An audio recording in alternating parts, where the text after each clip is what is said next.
Donc, toujours bienvenue sur myschool.tm. On va continuer la correction des exercices relatifs au chapitre support mathématique.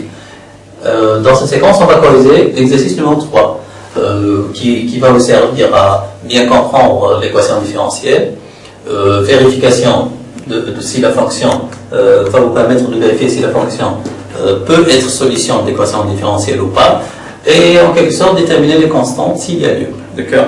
Donc, on va commencer par petit a. Donc, l'exercice 3, il me demande petit a, petit b, petit c. Donc, petit a, petit b, petit c, j'ai la même tâche. C'est que je dois montrer que la fonction, par exemple là, la fonction c'est a exponentiellement alpha t, vérifie l'équation différentielle, là, c'est du par dt plus 5 fois e égale à 0. Donc, je vous rappelle que l'équation différentielle, c'est une relation entre la fonction et une de ces deux, ou bien deux, peu importe. D'accord? Donc là, a, b, c, juste la différence, c'est l'équation différentielle et la fonction.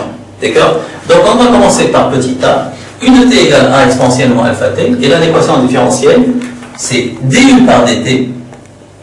Donc, plus 5 fois e égale à 0. Donc, on va commencer par préparer la dérivée. Donc, du par dt égale à quoi? Là, la dérivée exponentielle at, si vous voulez, exponentielle b fois t, sa dérivée c'est b fois exponentielle b fois t. Donc là, la constante c'est moins alpha, donc j'aurai moins alpha, dérivée c'est moins alpha, fois a exponentielle moins alpha t, parce que là, la constante c'est moins alpha, je la mets là, et là, a c'est une constante. Donc j'aurai la même chose. Donc l'équation différentielle, donc je vais intégrer ça dans l'équation différentielle. Donc j'aurai quoi? Du par dt c'est moins alpha. Donc je vais répéter, je vais réécrire l'équation différentielle. Du par dt plus 5 fois e égale à 0. Donc là je vais remplacer du par dt par quoi? Par moins alpha a exponentielle moins alpha t. Donc ça va me donner moins alpha a exponentielle moins alpha t plus 5 fois quoi? Fois e, qui n'est autre que a fois exponentielle moins alpha t. Donc, je vais développer ça si vous voulez. Donc, ça va me permettre, je peux mettre a exponentielle moins alpha t en facteur. Donc, j'aurai quoi?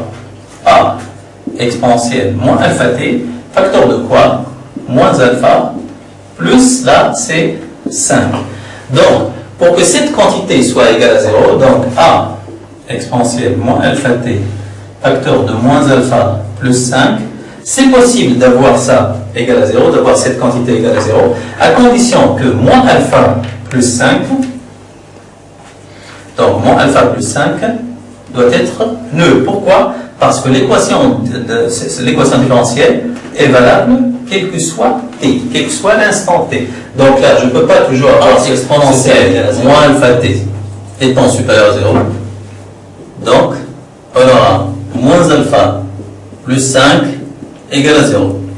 Donc, si vous voulez, moins alpha plus 5 égale à 0, alpha égale à 5, alpha plus 5 égale à 0. Je déplace moins alpha de l'autre côté, ça sera alpha, donc alpha sera égal à 5. On va refaire, si vous voulez, la même chose, juste la fonction est différente et l'équation différentielle est différente. Donc, je vais préparer le terrain, c'est-à-dire calculer la dérivée de cette fonction. Du par dt égale à quoi? U de t égale à a, facteur de 1 moins exponentielle. Donc, sa dérivée c'est a, facteur de dérivée de 1 c'est 0. Là, plus quoi? La dérivée de cette deuxième fonction qui est moins exponentielle moins alpha t. Donc, la dérivée ça va me donner là moins alpha fois le reste moins exponentielle moins alpha t. D'accord? Donc, ça va me donner quoi? Moins par moins, ça va me donner plus alpha fois a fois exponentielle moins alpha t. D'accord? Donc, alpha fois a fois exponentielle moins alpha t. Or, l'équation différentielle, c'est du par dt plus 5 fois e égale à 0. Donc, je vais remplacer la dérivée. Donc, du par dt n'est autre que alpha a exponentielle moins alpha t. Donc, alpha fois a exponentielle moins alpha t plus 5 fois e. U c'est a, facteur de 1 moins exponentielle moins alpha t. D'accord? Tout ça est égal à quoi? Égal à 10. Je vais développer ça, donc je peux, si vous voulez, pour que vous puissiez bien voir le développement, donc là, je vais développer plus 5 fois A, et tout à l'heure, là j'ai moins, donc moins 5 fois A fois exponentielle, moins alpha t. Donc tout ça égale à quoi? Je peux mettre là A exponentielle de moins alpha t en facteur. Donc j'aurai quoi? A exponentielle de moins alpha t, facteur de alpha, et là moins 5, plus 5 fois A. Tout ça doit vérifier l'équation, c'est-à-dire doit être égal à 10. Donc, comment je peux écrire 10 si vous voulez? Je peux écrire 10 égale à 10 plus 0, si vous voulez, 10 plus 0 facteur de fois A exponentielle moins alpha t. Donc, on va faire ce qu'on appelle en mathématiques identification. Donc là, l'équation, elle est valable, elle doit être valable, quel que soit t. Donc là, on va faire ce qu'on appelle identification. Ça, A exponentielle moins alpha t fois alpha moins 5, et là, A exponentielle moins alpha t fois 0. Donc on va identifier ces deux termes-là. Et là, j'ai quoi? 5 fois A, et là, j'ai 10. Donc, ceci ne sera valable que si alpha moins 5, donc alpha moins 5 égale à 0, et 5A égale à 10. Donc, ça va me donner quoi? Là, alpha égale à 5, et là, A égale à 2. D'accord? Donc, vous allez trouver ça, si vous voulez, les premières semaines de l'année scolaire, les premières semaines de programme de 4e année, vous allez commencer à faire ça, si vous voulez, donc, disons en octobre. D'accord? Donc, vous devez bien réviser ça. On va passer à au troisième cas, c'est-à-dire C, petit c. On va refaire la même chose, mais juste, on a une autre fonction, une autre équation différentielle. Donc, je vais commencer par avoir la dérivée seconde de cette fonction. Je vous rappelle que la dérivée de sinus, c'est cosinus, et la dérivée de cosinus, c'est moins sinus. Donc, lorsque je dérive deux fois, j'aurai quoi? La dérivée de sinus, c'est cosinus, et cosinus, c'est moins sinus. Donc, j'aurai quoi? Donc, je vais reprendre, donc ça sera d par dt, de quoi? De d par dt de ça, de la dérivée de ça. Donc, or, la dérivée de ça va me donner quoi? Là, la constante, c'est oméga, oméga fois a, fois cosinus, oméga t, plus phi. Donc, la dérivée de cosinus, c'est quoi? C'est moins sinus, et j'aurai oméga, donc moins, oméga fois oméga, ça va me donner moins oméga 2, fois a, fois sinus, la fonction. Donc, je vais l'écrire là. Donc, je répète, cosinus, dérivée de cosinus, ça va me donner moins oméga. Oméga fois oméga, c'est oméga carré. Et la dérivée de cosinus, c'est moins oméga carré fois a, fois sinus, oméga t, plus phi. Donc, ça, c'est la dérivée seconde de cette fonction, d2 e par dt2. Donc, ça devrait vérifier cette équation différentielle. Donc, j'écris l'équation différentielle, d2e par dt2, plus 100 fois e, ça devrait être égal à 0. Donc, je vais développer ça.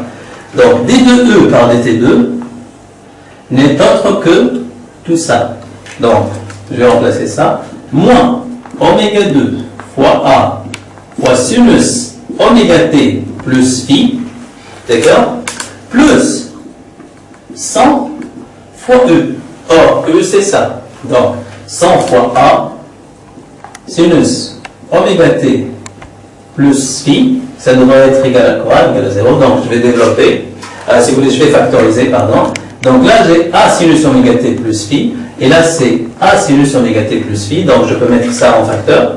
Donc, a sinus oméga t plus phi, facteur de quoi? Donc là, j'ai moins oméga 2. Là, j'ai moins oméga 2, plus, là, j'ai 100.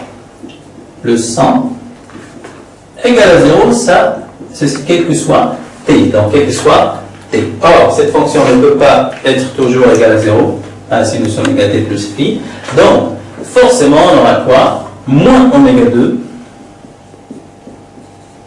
plus 100 égale à 0. D'accord? Donc, vous rappelez ça si vous voulez.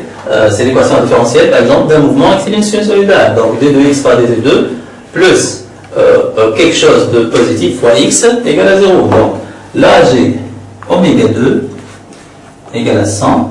Donc, oméga égale à quoi? Donc, oméga égale à quoi? Égale à 10. 10, bien sûr, l'unité de oméga, c'est le radian seconde moins 1. Donc, ainsi on a pu déterminer la valeur de oméga. Là, on a pu déterminer A et alpha. Et là, on a pu déterminer alpha, bien sûr, en vérifiant que, à chaque fois, que la fonction, si vous voulez, vérifie l'équation différentielle associée. Eh bien, je vous remercie une autre fois. Merci pour votre attention et à très bientôt.